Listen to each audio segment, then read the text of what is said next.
Hello and welcome to August. I feel like I haven't done a reading or a channeling in a year. It's only been a month. Um, I hope that this summer has been feeling the same for you, where you're able to sit back and you're able to just kind of observe. You're able to observe life. You're able to, see what is growing, what is coming from this summertime, right? Tending to that garden that we were talking about in July and really leaning in and trying to get to know who's growing, who this person is, where we're heading in the fall. The fall is when things are going to pick up, that's for sure. But they're definitely saying that this energy is going to, this relaxing energy, this chill energy is going to continue through till probably the mid of September. And then all of a sudden things are going to poof, just right back to the go, right back to um, working on finalizing, these cycles that we're in this year, working on finalizing the different things that we don't want in our lives. Um, Working on finalizing how we want to move forward and what that looks like for ourselves. Okay. So if you're having a hard time sitting in this energy, because I know that there are a lot of people that are, we're not used to being in this society that's go, go, go and just sitting back and chilling out. And so you can be doing the work while you're doing this. It's just not doing the regular work that you think you need to be doing. It's really paying attention to the fact that you're not broken and everything's working out fine, even though you're doing less. It's observing how you're feeling when life ramps up again, because that happens, right? You'll have a day during a week that ramps up and you're like, oh my goodness, like I'm not used to this. What happened here? So observing yourself, observing how you're reacting when different situations change, observing, are you happy? Are you happier this way? Does this make you feel uncomfortable? Just asking the questions why, not necessarily to fix or to change, but just to observe. And if we can take the time observing when things are quiet, we can learn a lot, because a lot of the time we're not present enough in order to do that because we're putting out the fires all over the place, right? So knowing that the cycles that we've been going through, that we've decided to finalize for the year, that they are, they're continuing, but it's like this time of it being quiet is to show you how you're going to live when this is all over, right? One thing that they told me probably a week ago is to just choose ease. So, in the case that you have a decision that comes up, choosing what's going to make you feel the most comfortable, what's going to feel the easiest. And, unfortunately, sometimes it's not always going to be an easy decision, because what's going to feel easiest is to potentially let go of someone or something, or move on and not hold on to it as tightly anymore. And I think that that's a really great thing. That's a really great opportunity or potential to just easily ask yourself, what do I want? Because sometimes when we put those words, what do I want, it doesn't necessarily sit properly and it doesn't feel proper, but um that doesn't mean that it's not what we should be doing, right? So leaning into that, understanding and taking a look at the fact that we are able to observe ourselves and make those shifts and changes on a daily basis, rather than, holding on to a past so tightly that we're not allowing ourselves to move forward. Um, Understanding that at some capacity, you have blossomed into a new person. You're just fighting really hard to hold on and be the person you used to be. Hold on to all the different things and actions and, who knows, habits or whatever that you used to, identify with. And you're still identifying with it. You just haven't let it go yet. So taking this time where we're just sitting and feeling like we're not doing anything, to really just observe and look and see where you have changed and what you have done, because I promise you, you've done something. There is no way that all of this work and all this stuff that has happened over the past year or 7 months, wherever we are now, or month 8, yes, um, that something hasn't grown, that you haven't grown, that you haven't changed. Okay. Um, One thing that they have been putting forward, and I've been trying to figure this out myself, is I've always used the word change and choose, right? To choose your direction, to choose the way you want your life to be, all these different things. And this new concept of just surrender, and ease instead of choosing, is definitely, it's a different perspective. It's a different way to look at it. So taking a look and seeing how those words feel to you, those words feel comfortable, do they not? I'm not going to say anything more about it, but it's an opportunity to question yourself and just kind of lean into something that's potentially happening. So I'm curious if that's going to come back in the next few months. They are saying, I don't know if I said this already, they are saying that like this ease is going to last probably into mid-September-ish. They did mention to us that like a lot of these cycles that we're ending that are coming due will be done by November, the end of the year. But just knowing that this observation period, this ease period, the surrender period, whatever you want to call it, is going to continue for another month and a half or so. So enjoy the rest of the summer. Take some time to do something that you're not used to or that you don't normally do. Enjoy your space, enjoy your time, observe as we've spoken of, and yeah, we'll be able to see what's coming. We'll be able to, see where we're headed. I'm just curious why it's going to change in mid-September. It's going to be something with the moons. It's always something with the moons this year. Okay, well, we'll just leave it at that. That was just more my curiosity than anything. What else are they saying? Okay, okay, so the level of, how do we put this? There are levels of societal consciousness that they're changing right now. So there has been a big push on different communities, on different rights groups, on the way that our society functions, on the way that our society schools our children, on the way that we're trying to be open-minded and be inclusive. Okay, I think that probably sums up, maybe the past 5 years. And what has been happening is those levels of consciousness are starting to change. So if you're looking at the news, for example, now all of a sudden there's more focus on different things that there was no focus on last year. So last year being more, I don't know, individual rights. This year looking at more human rights issues or war, different, the way that societies are functioning rather than just individual positions in society are functioning. And so what they would like you to know is that this is not necessarily a time to be choosing sides. We just came out of a period of time where there are a lot of people that it was forced. You must choose a side, and if you're not on my side, you're wrong, right?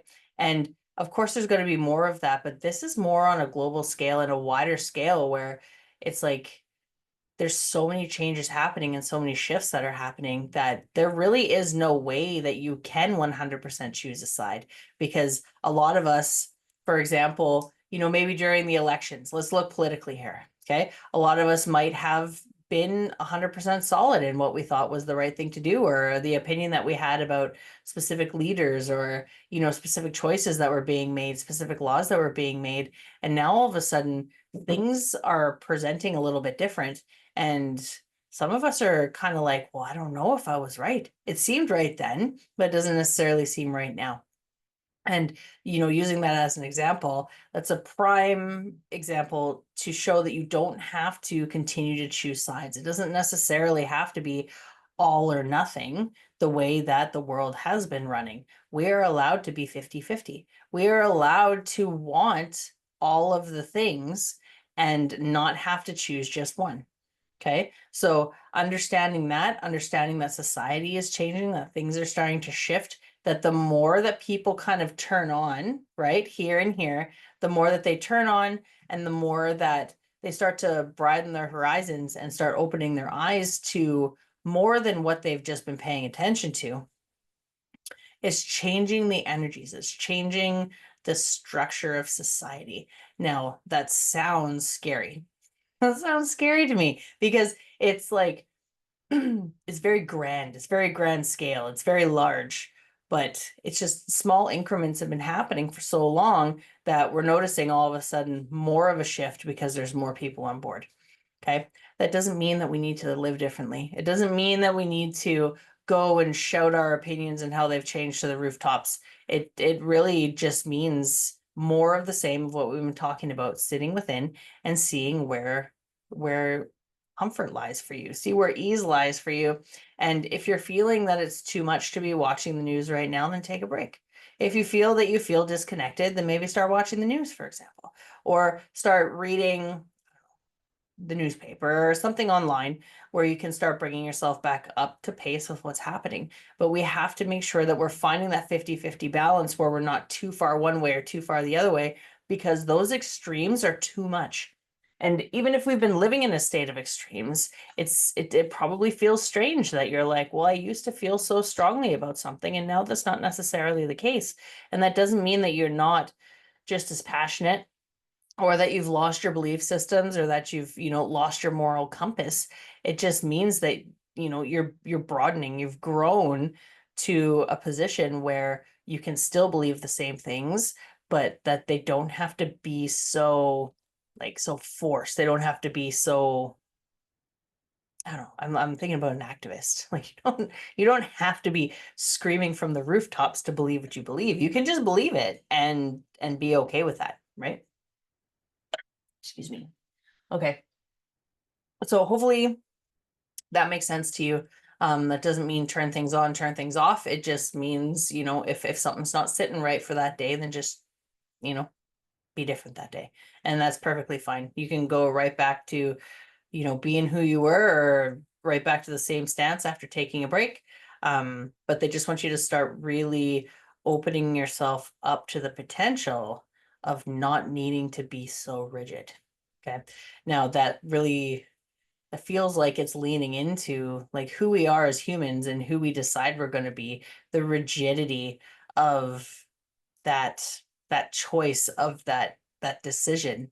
um it's like we're an all or nothing culture, right? You're all or nothing if you choose to be a chef, and then you must be that chef for the rest of your life. And being that chef is what's going to bring you abundance, is what's going to bring you money and friends and all these different things. But then you've put your all into being a chef, and all of a sudden you're like, I don't really like doing this anymore, right? Society says you can't change. Society says that, you've put all your eggs in one basket, so you must stay there. It's not easy to change, but what this is saying is like, it's okay to change, right? It's okay to change. It's okay to be different. It's okay to um to go in a different direction if that's what you've been feeling. Okay. There's a lot of confusion. There really is a lot of confusion because so many people have chosen the one perspective that they've chosen, and they've screamed it so loud and for so long, they don't even know who they are underneath that anymore, because it was all encompassing. And so if it feels that, you're in that position where it does feel all encompassing, that you don't know who you are anymore, know that that's a normal state. Know that that happens to a lot of people, and it happens to people because of the job they've chosen, or the marriage or relationship that they've been in. It doesn't matter what it is, but everybody at some point in their life decides that they are no longer in alignment with the choices that they've made. And so being open and honest with yourself about that, and then just exploring why it feels uncomfortable to move, why it feels uncomfortable to change, will allow you to kind of come back in alignment with yourself, and where you feel that you belong now, rather than where you've been residing. Okay. Okay, this full moon coming up, we've really been pushing for where we want to be, pushing for change, pushing to become that different version of ourselves, right? We've gotten over that we're broken.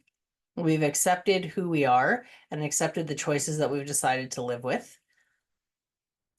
And this full moon is one where you can sit back and then just, like I said before, observe.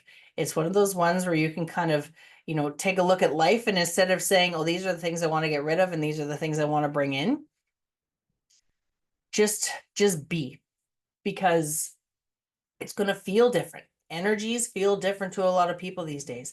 The moons feel different. For some people, the full moon used to affect them, and now the new moon affects them. For some people, they're feeling the Schumann resonance going all over the place. For other people, it's solar flares. It's when, you know, the different planets are moving into different astrological signs. I like a mouthful. It's a whole bunch of things. So this month, in the theme of the observation, instead of trying to change, just see how things feel and observe how you have changed. Okay. If you're not familiar with energy and you haven't been and you're starting to become familiar, then maybe do a little bit of research and understand what the full moon and the new moon normally means. Normally, the full moon is where you've got something that you'd like to get rid of. So you choose, and over the next 2 weeks on the way to the new moon, you can work on getting rid of those things because the full moon turns into nothing, right? It gets rid of it. And then at the new moon, you decide if there are new things you want to bring in. And so you start working on those for the next 2 weeks. And the new moon, which is nothing, goes into a full moon, which is something. So it's manifesting and bringing it in. But you'll find this month it's gonna feel, it's just gonna feel different. I don't know what it's going to feel like yet because I haven't experienced it yet. I wish they would give me a heads up on what's gonna happen, but normally I live by experience and channel the same. So yeah, just taking stock in how things are. If there's been different rituals or different things that you've wanted to try, now is the time. Okay. Now is the time to change it up and just explore and see how it feels, because with the, it's going to be the moons in October that are going to feel different than all the rest. And that's what they're saying is when we're going to start manifesting hard and getting rid of things. And it's just going to be the last 3 months of the year where it's going to be bring it all in and get rid of it all. Okay.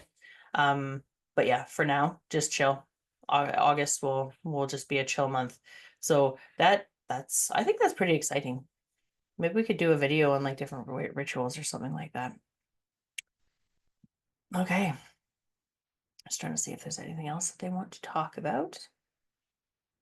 It's more about the collective, more about understanding that community being built in these times, it's a necessity, because come sometime next year, they're just saying come the new year, but it doesn't feel like it's going to be January, but sometime in the next year,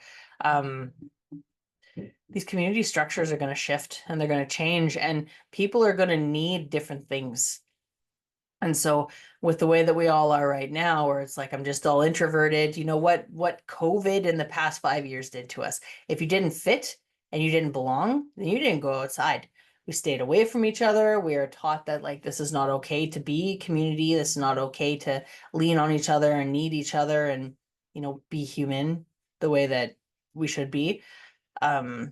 But now it's going to shift. It's going to change, start opening up, and community. We need each other. You know, people wanting to homestead and build community with like trade and different different money value and different, I don't even know what they're trying to say, but just building that community and being able to trust into each other, where if something happens where we need to survive, that we'll be able to be there for each other and survive as a species, rather than all of us just like fighting and taking from each other and trying to survive on our own. Okay. Now that's a little bit of an extreme, but for some people where they are in their spiritual journey, that's what it feels like. It feels like you're on your own and there is no survival. So breaking out of those norms, if you're in a group of people that doesn't feel comfortable anymore, you know, take the step. It will be uncomfortable, but go see another group. You know, ask someone who you've been curious to get to know to go for coffee one day and start branching out a little bit. So then that way we can start like putting those roots out, start creating that connection, that community connection, where if there's something that we need, then we're actually searching for the people who might be able to provide it for us. Because if it's a need that we have right now, then there's no one in the community we have right now that's providing it for us, if that makes sense. So yeah, starting to branch out and looking for what you need. Now, it feels like there's a lot of opportunity. There's a lot of circles. There's a lot of groups that are starting to meet. it's noticeable within the spiritual community, but at the same time, I don't think it's only the spiritual community. I think there are groups and different master classes and different things like that where you can kind of, you know, get out there and meet people. So if you don't feel comfortable going to an in-person one, then maybe look for an online group where you can start to speak to others, start to branch out a little bit more and start building that community for yourself, because it's going to be in the future, it's going to be the need for community where all of us are leaning into each other and loving each other and being kind to each other and accepting, rather than finding what differentiates us and making that the reason why we can't be together and share community. Okay. I think that might be it for August. That is it. So I hope that you've enjoyed this channeling. I've put up all the others. I have closed Light. So for those of you who know me from the Light website, we've shut that down for now, but I will be posting these up monthly at the beginning of each month, and we'll be starting up the podcast again and doing a few things. So I hope you enjoy this. And if you do have any questions or anything that you would like me to channel on, please, you can message me at Rose Bly on Instagram. And yeah, I can answer you there. I hope you have a great month, and we'll see you in September.